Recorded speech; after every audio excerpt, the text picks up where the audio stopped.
Assalamualaikum warahmatullahi wabarakatuh.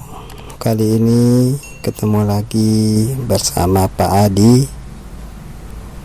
Kita akan belajar tema 4, subtema 3, materi bahasa Indonesia mengenai tentang teks eksplanasi.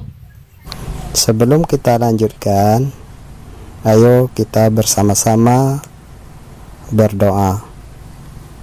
Berdoa mulai. Amin.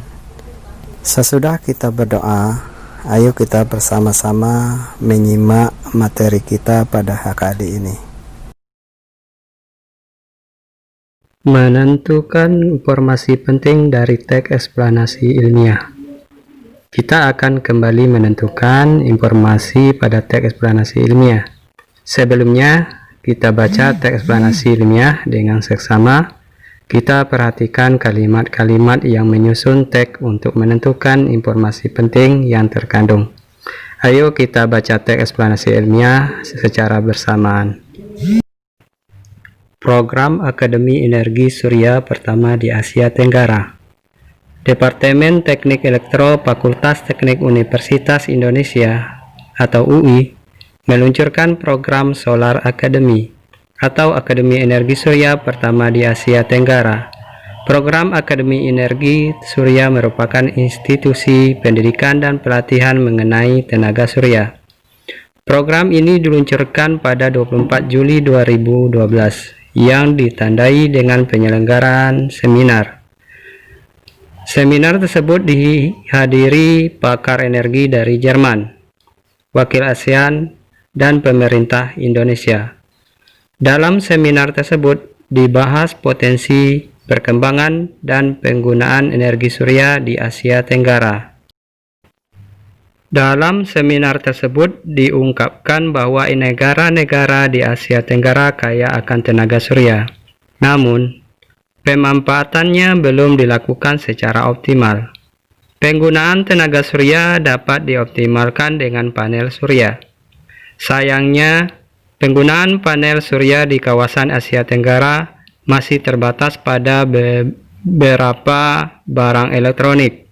Selain itu, panel surya hanya digunakan sebagai pembangkit listrik pada daerah yang sulit dijangkau jaringan listrik negara. Penggunaan panel surya yang terbatas ini disebabkan biaya pembuatan lempengan silikon yang cukup tinggi. Kondisi tersebut mendorong UI meluncurkan program Akademi Energi Surya. Akademi Energi Surya didirikan sebagai wujud nyata kepedulian UI terhadap permasalahan krisis energi. Dengan adanya akademi tersebut, diharapkan krisis energi dapat sedikit demi sedikit teratasi dengan energi surya.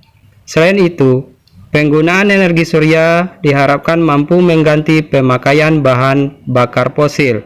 Energi surya menjadi energi alternatif yang bersih, tidak menimbulkan polusi, aman, dan memiliki persediaan tidak terbatas. Kita sudah membaca teks eksplanasi ilmiah berjudul Program Akademi Energi Surya pertama di Asia Tenggara. Kita bisa menentukan informasi penting yang terdapat pada teks. Kita bisa menuliskan informasi penting pada teks eksplanasi ilmiah dalam bentuk diagram. Contoh diagramnya pada paragraf pertama, topik masalah, peluncuran Akademi Energi Surya. Paragraf yang kedua, uraian penjelasan, pemanfaatan energi surya di Asia Tenggara belum optimal. Sedangkan paragraf yang ketiga, kesimpulan dan pesan pribadi pengarang. Energi surya diharapkan dapat mengatasi krisis energi. Melengkapi teks eksplanasi rumpang. Sekarang, kita akan melengkapi teks eksplanasi yang rumpang. Pada teks rumpang, ada bagian yang masih kosong. Untuk melengkapi bagian pada teks rumpang, ada beberapa langkah yang harus kita perhatikan. Langkah-langkah melengkapi teks rumpang. Yang pertama, membaca keseluruhan teks dengan seksama. Yang kedua, menemukan topik atau permasalahan yang dibahas. Yang ketiga, memperhatikan kalimat sebelum dan sesudah bagian rumpang pada teks. Yang keempat, melengkapi bagian rumpang dengan memperhatikan kalimat sebelum dan sesudahnya. Dan yang kelima, menggunakan kalimat efektif dan ejaan baku yang tepat. Contohnya, kondisi tersebut mendorong UI... program Akademi Energi Surya. Pada kalimat tersebut ada titik-titik, itulah yang dinamakan kalimat yang rumpang. Kita harus melengkapi kalimat yang rumpang seperti meluncurkan. Jika kita baca, kondisi tersebut mendorong UI meluncurkan program Akademi Energi Surya. Jadi setelah kita masukkan kata meluncurkan kalimat yang rumpang tadi, sehingga menjadi kalimat yang utuh. Selanjutnya kita akan mempelajari kata tidak baku dan kalimat tidak efektif pada teks eksplanasi. Teks eksplanasi yang baik harus memperhatikan penggunaan kosakata, kalimat efektif, dan ejaan baku. Sekarang kita akan belajar penggunaan kosakata baku dan kalimat efektif pada teks eksplanasi. Mula-mula, kita temukan kosakata tidak baku dan kalimat tidak efektif pada teks eksplanasi. Kemudian, kita cari padanan kosakata tidak baku yang ada dan perbaiki kalimat tidak efektif menjadi kalimat efektif. Ini adalah contoh kata yang tidak baku dan ini adalah contoh kata yang baku. Selain menggunakan kata tidak baku, ada beberapa kalimat pada teks eksplanasi yang tidak efektif. Kita temukan kalimat tidak efektif yang terdapat pada teks, lalu kita perbaiki menjadi kalimat efektif. Kita perhatikan juga penggunaan ejaannya. Ini adalah contoh kalimat yang tidak efektif.